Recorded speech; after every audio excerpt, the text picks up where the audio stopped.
Howdy y'all, welcome to Adventures with Kendall. Today we're going to look at one of the railroad companies behind the construction of the Transcontinental Railroad, the Central Pacific, and I can't wait to show you all the neat things about it, including the people who operated the railroad, the locomotives and cars, and of course the amazing history behind this railroad. So let's get going and go learn about the Central Pacific. All aboard!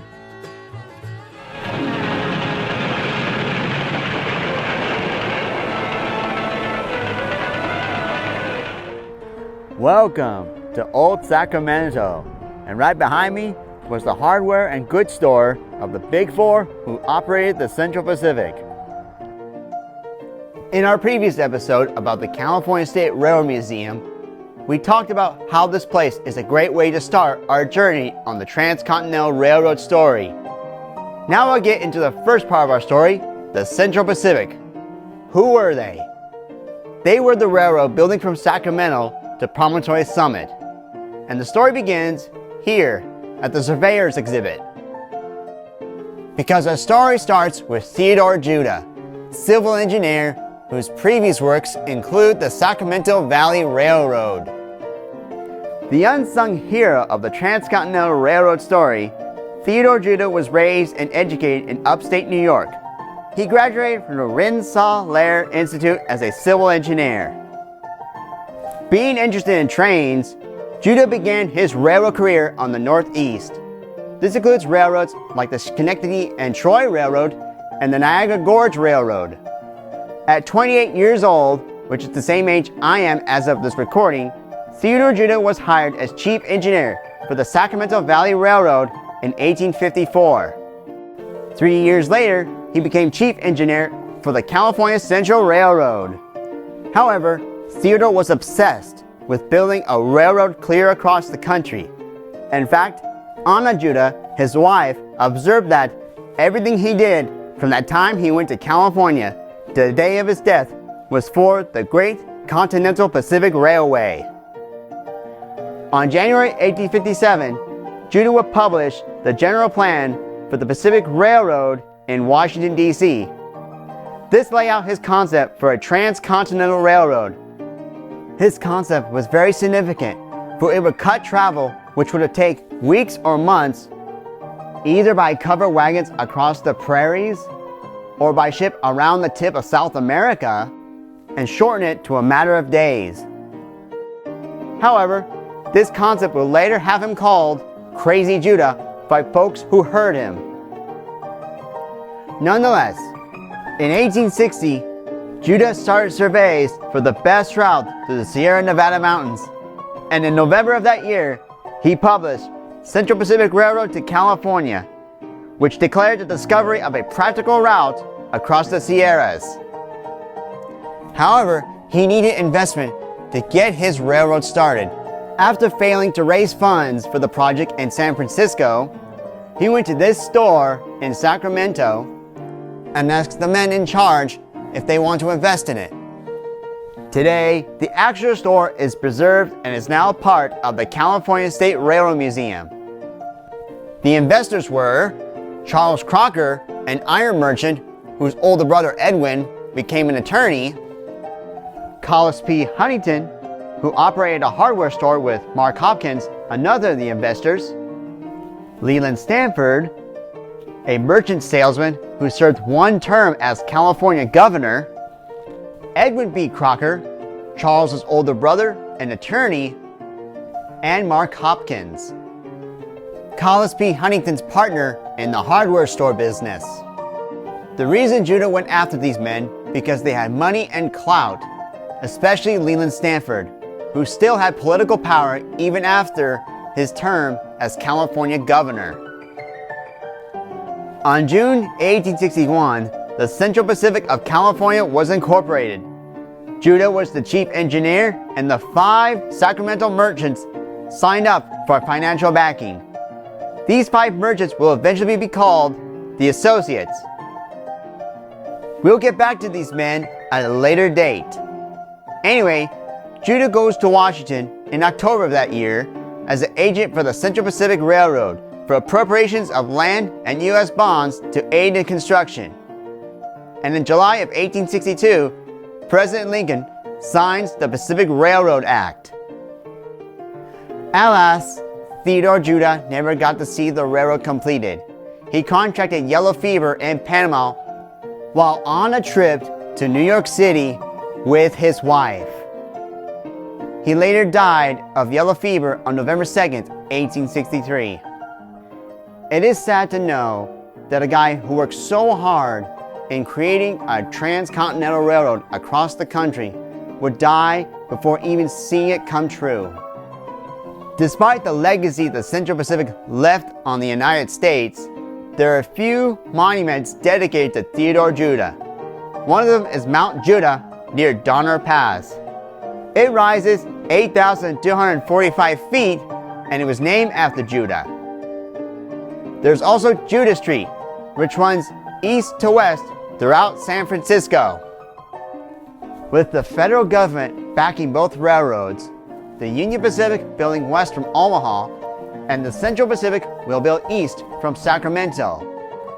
The Central Pacific will have the toughest task right at their front door, building right through the Sierra Nevada mountains. And it wasn't just building through the mountains that was difficult. Getting materials for railroad construction was a hassle.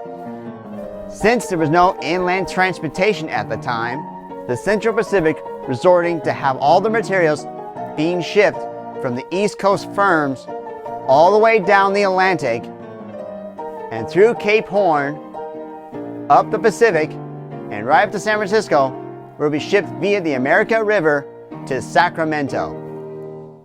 Here, the material was loaded into freight cars and head eastward to the nearest construction site of the Central Pacific Railroad.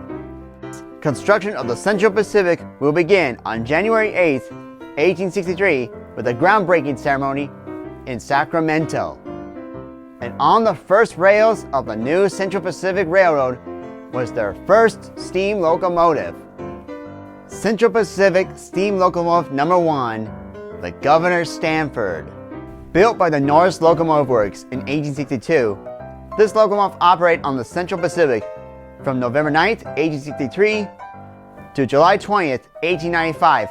After it was retired, it was donated to Stanford University. However, it did not show up to the university until 1899.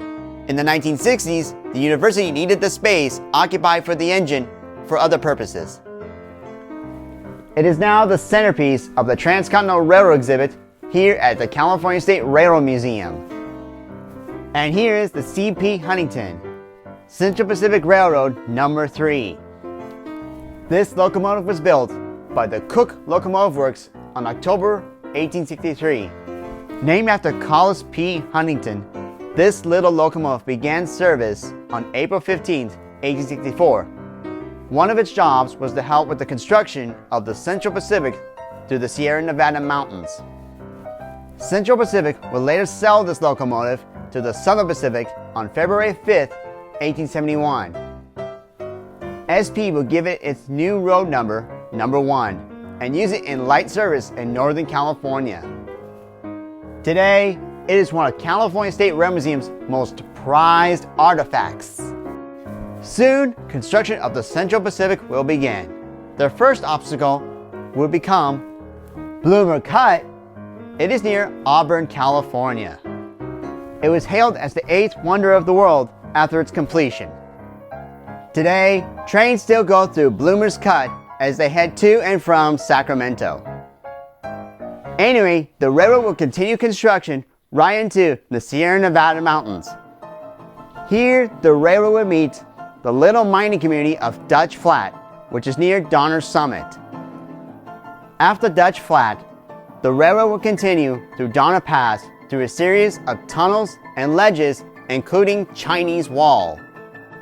Today, Union Pacific bypasses the original Central Pacific line with the new Tunnel 44, also known as the Big One. Opened in 1925 by the Southern Pacific, this tunnel has a single track layout that stretches 10,322 feet. Quite a long single track to go through Mount Judah. Their next obstacle was the Sierra Nevada mountains. This including digging miles and miles of tunnels through Donner Pass before reaching the Nevada state line. Here's the route today. We'll get further into this in our next episode about the Chinese workers. Soon, the Central Pacific was making great progress throughout the state of Nevada, establishing towns along the way such as Winnemucca and Elko. We'll get back to these towns in further episodes in our Transcontinental Railroad story. Anyway, they continued construction right up to Promontory Summit, Utah. On May 10, 1869, the Central Pacific Jupiter would meet the Union Pacific 119 for the driving of the Golden Spike.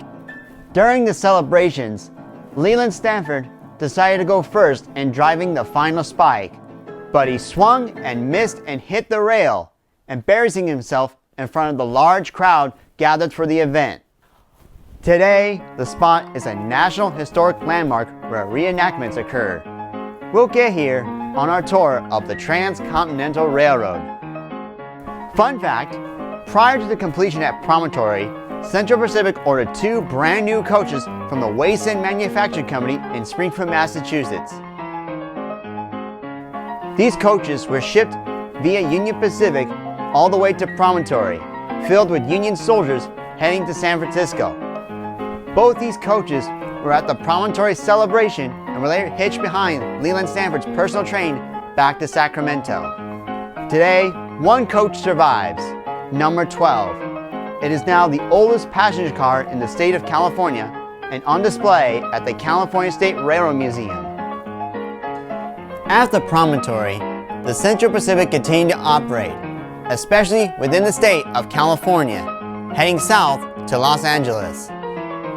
On April 1st, 1885, the Central Pacific was leased to the Southern Pacific. 3 years later, on June 30th, 1888, it was listed by the ICC as a non-operating subsidiary of the Southern Pacific. In 1899, it was reorganized as the Central Pacific Railway. It continued to operate as a paper railroad, as in a railroad that legally exists on documentations, until it was formally merged with the Southern Pacific on June 30th, 1959. Finally, the Union Pacific would acquire the Central Pacific via their merger with the Southern Pacific in 1996. And it remains that way to this day. Now that we've reached the end of the line for our story today, let's head back to the studio. All aboard!